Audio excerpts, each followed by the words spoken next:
रूहों में उतरती है सदा मुल्हिम हक के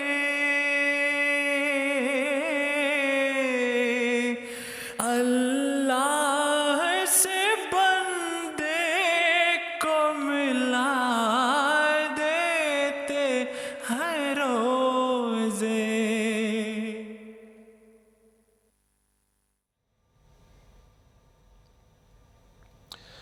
A'udhu billahi minash shaitanir rajeem. Bismillahir rahmanir rahim. Assalamu alaikum wa rahmatullahi wa barakatuh, and welcome to another episode of Ramadan with MTA, a show exclusively being broadcast during weekdays in the blessed month of Ramadan, in which we talk about verses of the Holy Quran, narrations of the Holy Prophet sallallahu alaihi wasallam, bring you a book and introduce that book to you, have a cooking segment as well as a homeopathy and well-being sections. So let's start with the first segment of today's show, and that is the recitation of the Holy Quran.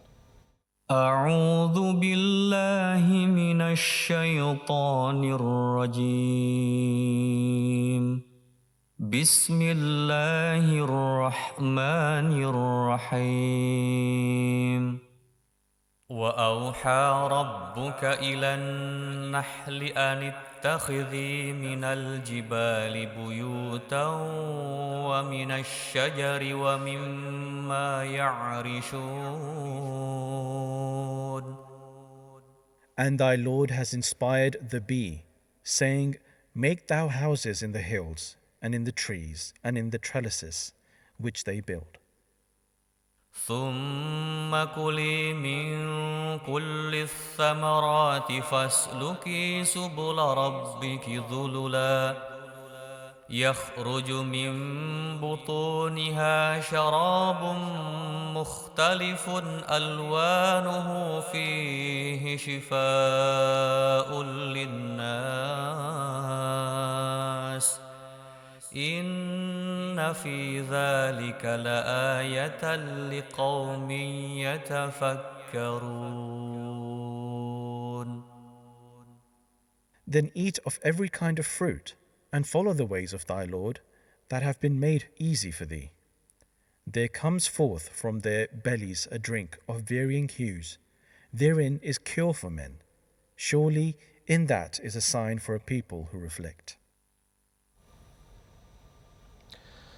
These were two verses of Surah An-Nahl. With us here in the studio today, we have Maulana Faiz Nasir Sahib. Assalamu alaikum, Rabi Sahib, and Jazakallah for your time, and welcome to Ramadan with MTA. We just listened to two verses of Surah An-Nahl. Now, Surah An-Nahl itself means the bee. A whole chapter has been named the bee, and specifically these two verses that we were just listening to, God Almighty spoke about the whole procedure, how honey is created. I want to ask you, and I think I'm sure a lot of people, when they read these verses, Holy Quran, religious book, you know, one of the greatest book ever, why has the bee mentioned? So the system of the world is dependent on the natural instinct of all creatures, which Allah the Almighty has, given birth to, whether they are on land or in the water, in the seas.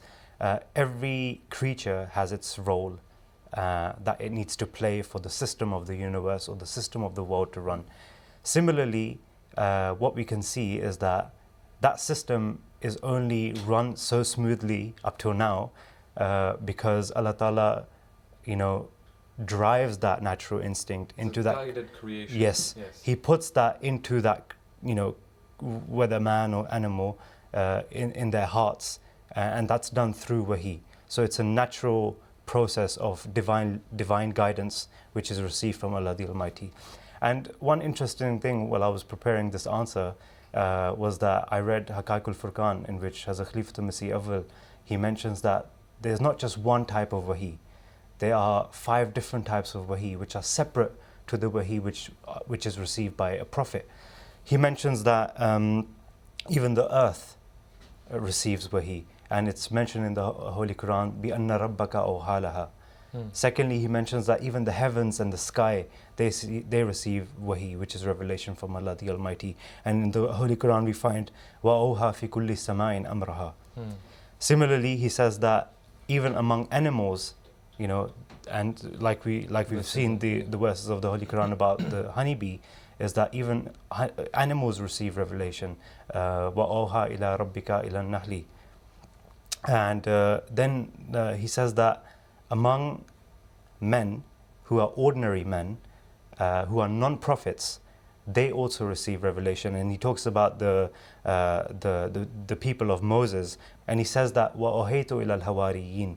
And lastly, he says that not only men among the ordinary people, but also women receive revelation.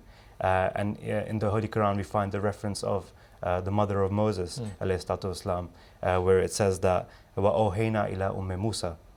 So Hazrat Khalifatul Masih Awwal makes this amazing point, that if the honeybee can, as being an animal, can receive revelation, and it follows the path of its Lord and does exactly how it's told, and the outcome of that wahi is something like honey, which is shifa'un linnas, which is a cure for all types of diseases, physical diseases, then imagine the outcome, the outcome that would come out from the wahi which is received by a prophet. Yeah.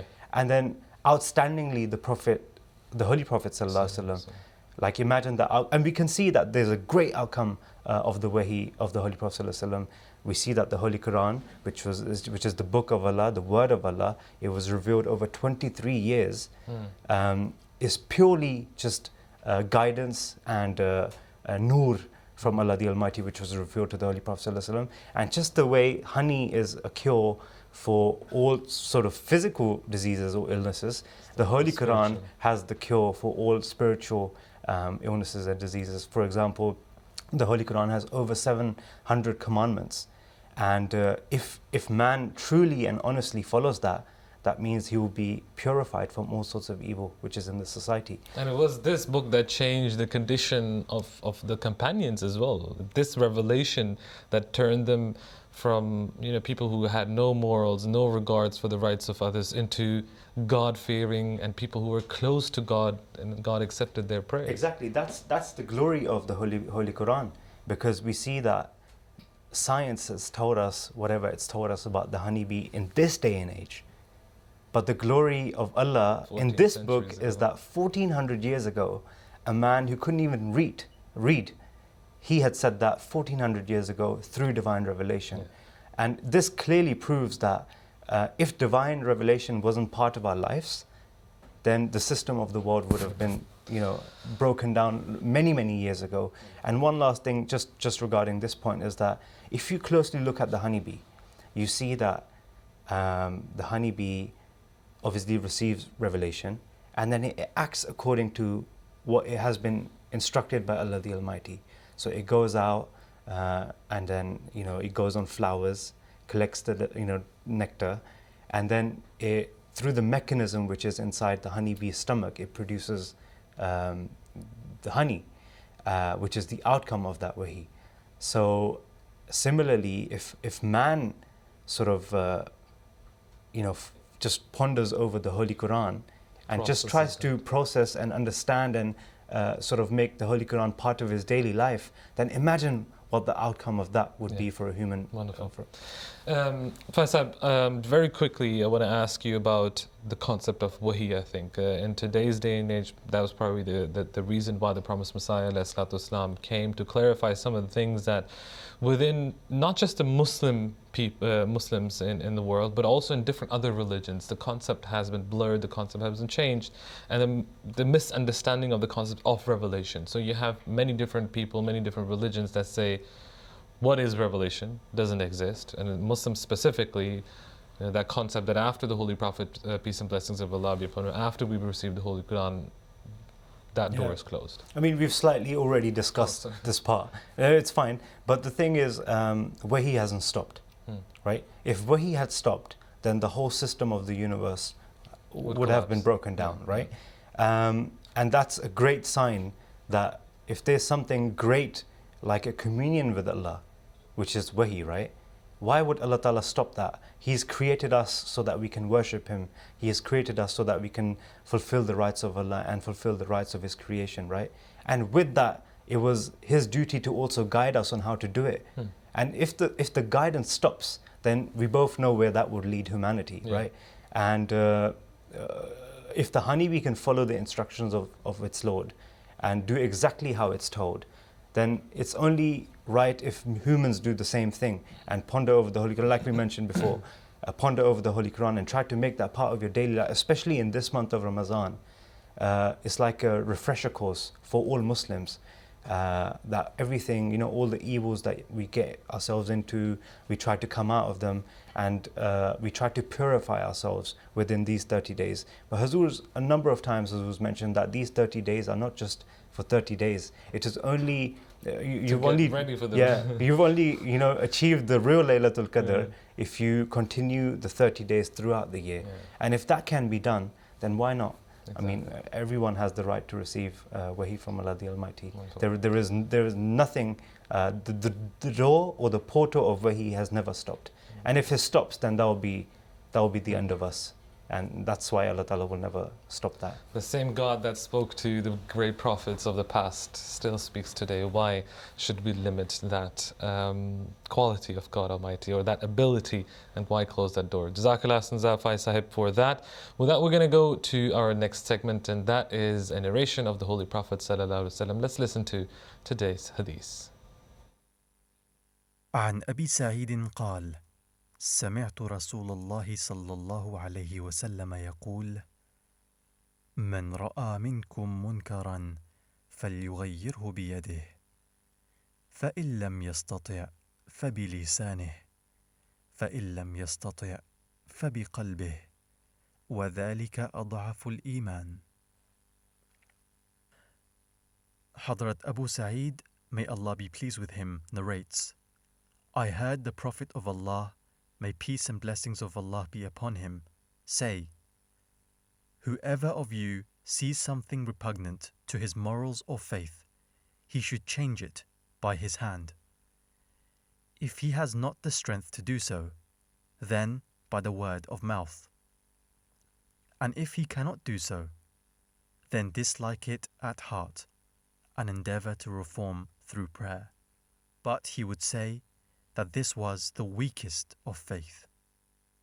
So that was today's hadith, the words of the Holy Prophet, peace and blessings of Allah be upon him. Faiz Sahib, as always, I mean, I've noticed this every time we go through the hadith section. Very simple, very easy to explain, but again, the meanings are, I'm sure, so vast that we can talk about this for a long time. Yeah, absolutely. Especially in this hadith, the Holy Prophet ﷺ has basically told us how to remove evil from the society, and he's given us a great method, like we've just heard. But we'll get to that in the second part of the answer. The first thing is that it is compulsory upon every Muslim to make sure that they fight evil, whether it is a person in their personal life or whether it is in the society. And that's why this is also known as jihad bin nafs, where you sort of tell yourself that, okay, I'm not going to do this. You fight your, the inner evil. The inner evil, which constantly tells you. For example, let's take a small example: being on your phone. We all know that there's goods and bads about being on your phone, but being on your phone while you're wasting so much time is then a bad thing, right? And you could be doing so many more or other productive things while not wasting your time on the phone. So that, for example, is your nafs always telling you that no, it's all right, just be on your phone, just a few more TikToks, whatever, right? Instagram. But then the reformation part would be where you tell yourself, no, that's it. I've been on the phone enough. Why don't I go and read the Holy Quran? Or it's time for prayer. Why don't I go out and offer my prayers? So as Amir Saab's mentioned while discussing this hadith, that there are two types of things that people that keep people away from doing evils or bad deeds. Number one is that we have parental control, in a way that every time a child is about to do something wrong, or he's about to go in the wrong sort of society or wrong people, the father or the mother immediately step in and they tell the child that no, these are not good people, you should stay away from them. The second thing is that people have the fear of evil things in their heart. And that could be vice versa, either their fear of the society, that what will people think if they catch me doing this, or naturally, our soul tells us, whenever you're about to do something wrong, your soul, there's something inside you that tells you that, okay, this is wrong, you shouldn't do it. But then obviously it's up to man whether he goes ahead and does it. But obviously the actual thing is that he shouldn't do it, especially when his heart is telling him that's wrong. So these are two types of things that keep, how we can sort of reform ourselves and stay on the Sirat al-Mustaqim, on the right path. But this hadith in particular talks about, if you see someone doing something wrong, you stop them with the power of your hand. This doesn't necessarily mean that you use force or you apply force on them. You forcefully stop them, but you stop them with your hands and you tell them that this is wrong and you shouldn't do this. The second thing is, like mentioned in the hadith, is that you counsel them, you caution them, you speak to them, and you tell them, with word of mouth, that this is something that you shouldn't do. This is something Islam doesn't, allow us to do, and you should stop right away. But then there's always people who would be not brave enough, who won't be courageous enough to step up to their parents or somebody above them. So those people can't really stop anyone with their hands. Neither can they, if somebody's working in a company and his boss is doing something wrong, obviously he's going to think twice before talking to the boss, because he could lose his job, right? So there's this thing that they might not have the courage to speak up. And if they have the courage to speak up, then they might be scared of the consequences. So in this regard, the Holy Prophet ﷺ has given us a third option. And the third option is that you feel of whatever evil you see in the society or around you, or whatever, a specific evil or a bad deed, you feel a feeling of disgust in your heart. But then Hazrat Mia Sahib said that this doesn't just stop there.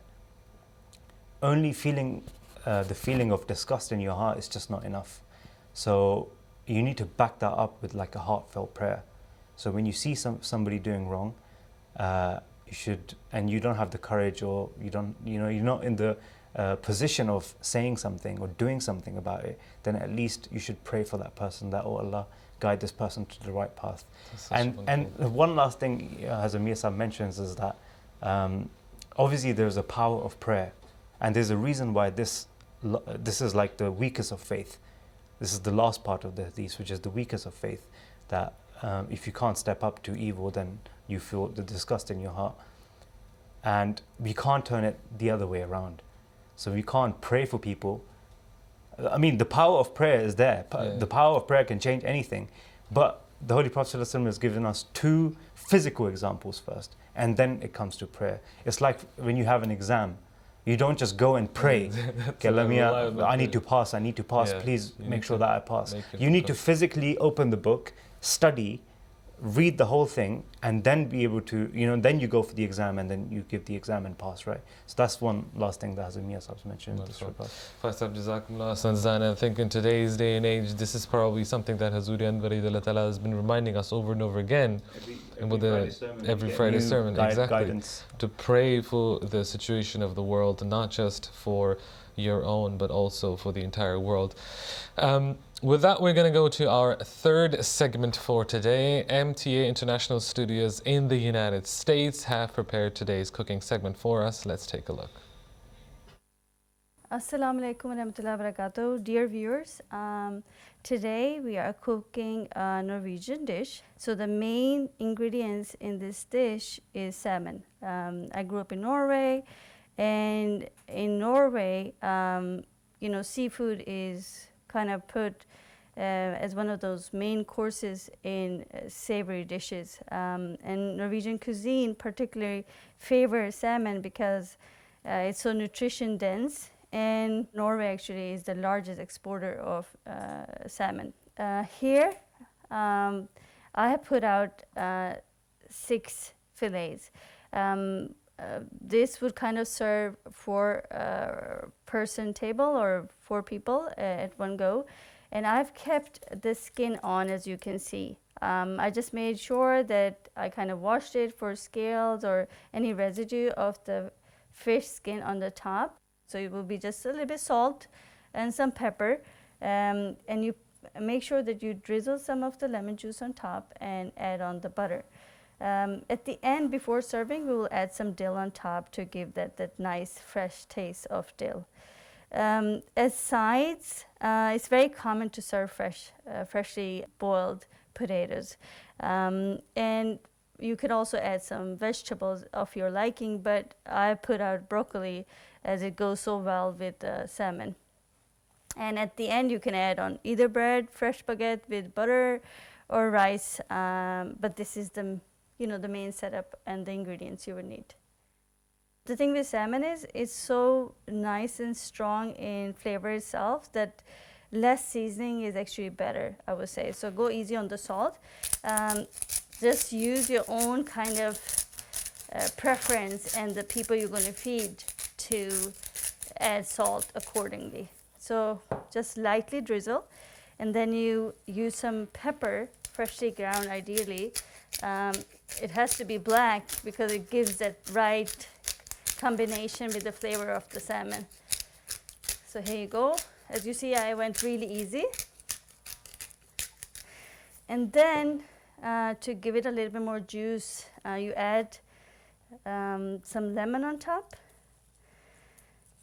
Okay, make sure that you do it evenly. You want all the pieces to have a little bit drizzle of lemon right here. If you're baking it openly in a plate, oven-based plate, then it's nicer to add some butter. So I like a lot of butter, but I mean, if you don't like butter, you can go easier than I am doing right here. And now your fish is technically ready to be put in the oven. So my oven is turned on 430 Fahrenheit, and the fish should go in and bake for around 10 to 12 minutes. So I'm just going to put this in the middle right here. Here we go. So 10 to 12 minutes. And we're going to check on our fish in a few minutes then.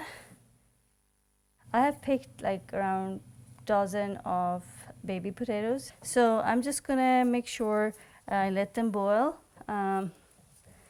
while I'm preparing my sauce and the rest of the vegetables. So I have some boiling water right here for my broccoli. You can also steam it lightly, but you want your broccoli not to be overcooked again. So just for a few minutes right there, let it cook. I actually like to serve it sometimes raw also, but you have to ensure that you follow what you like. So very lightly steamed or boiled. Here we go.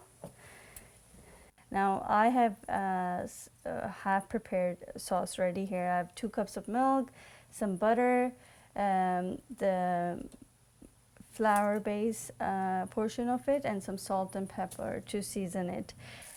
So we see here that the butter is all melted. I'm going to quickly add the flour part in, the dry portions in. And here you have to make sure that you quickly add some milk, because that's where the lumps will appear if you are not quick with your hands. And then make sure it's going to look a little bit messy, but you just have to focus on taking the lumps away. Once that is done, you're going to let it cook fully to full heat, so it dissolves. All the ingredients dissolves together. So for seasoning, I like to add some salt. And here again, it has to be, you don't need to measure it. It's accordingly to how you like it. The less salt, again, the better it is. Now you see that my sauce is thickening, and I want to make sure that it doesn't thicken too much.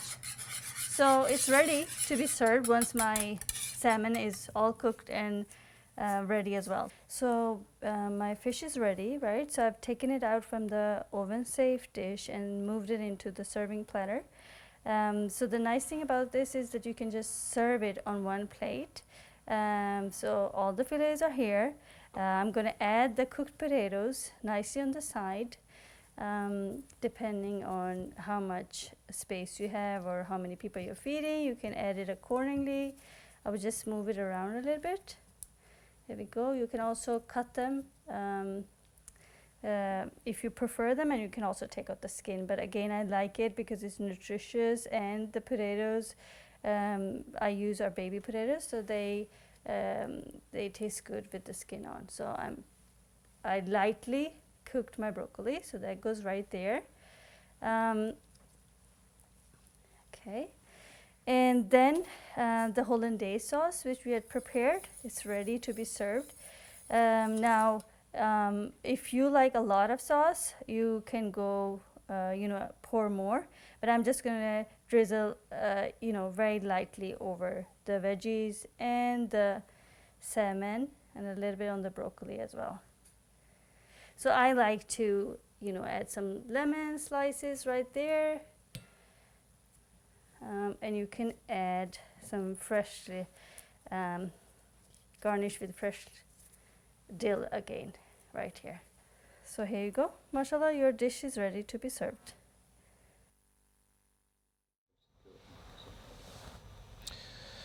Jazakallah to MTA International Studios in the United States for that wonderful salmon recipe. I'm sure you will enjoy it at home. We certainly had a huge discussion here right now about how tasty that actually looked. With that, we're going to go to our next segment for today. Today, we are talking and introducing another book to our viewers at home. What book is that, and what is it that you can tell us about it? So today's book is it's named 23 Great Objectives of Building the House of Allah, and it's a collection of speeches from the third Khalifa of the Promised Messiah, Hazrat Mirza Nasir Ahmad rahimahullah, in which he does a very fine commentary of some of the verses which are mentioned in Surah Baqarah and some of the verses which are mentioned in Ali Imran. And the reason why he felt the need to sort of mention or bring these verses to the attention of the Jamaat is that so that the importance of Kaaba can be relayed to the Ahmadi people. So he mentions in his book that the Kaaba was actually created in the time of Hazrat Adam alayhi salatu wasalam. And because the people of that time, after his demise, they forgot the importance of the Kaaba was actually destroyed. And the Kaaba was destroyed, and there was not even a single sign of its existence.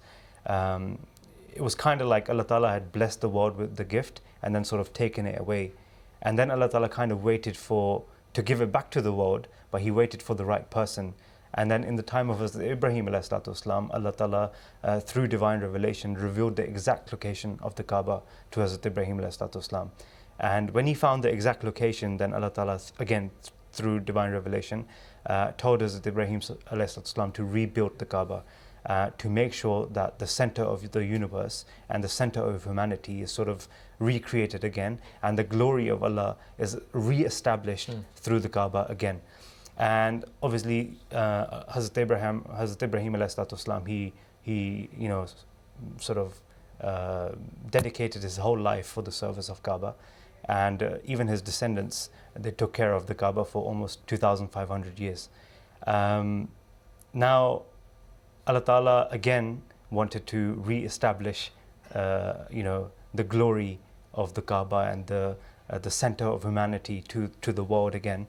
So he, that wasn't done until the perfect man, which was the Holy Prophet ﷺ, was then created, who could come and bring the last Sharia of Allah the Almighty and make sure that forever after, the glory of the Kaaba is remembered for the, until the end of time. And we can see that today, that whether a Muslim is a Sunni or a Wahhabi or a Shia, no matter which sect he's from, 5 times a day, and it doesn't even matter which country they're in, 5 times a day, Muslims, they remember the glory of Allah by praying, facing towards the Kaaba. And that's one of the objectives that Hazur mentioned in his book, that there were some objectives that were going to be fulfilled in the time of the Holy Prophet ﷺ, and there were some objectives that were going to be fulfilled in the time of the people of the Holy Prophet ﷺ, i.e. in this day and age, the people of the promised Messiah ﷺ, which is the Ahmadiyya Muslim Jamaat. And he found it important, it was actually revealed to him by Allah that he should emphasize on these verses and bring these verses to the attention of the community, so that he can educate them through this book or through his commentary, educate them and make sure that we never sort of leave the Kaaba or the glory, forget the importance of it. Jazakallah Faiz Sahib, and as always, this is just a taste of what you can read for yourself at home. All of these books that we're introducing to you in the course of this show are available on Al-Islam or in a bookshop near you.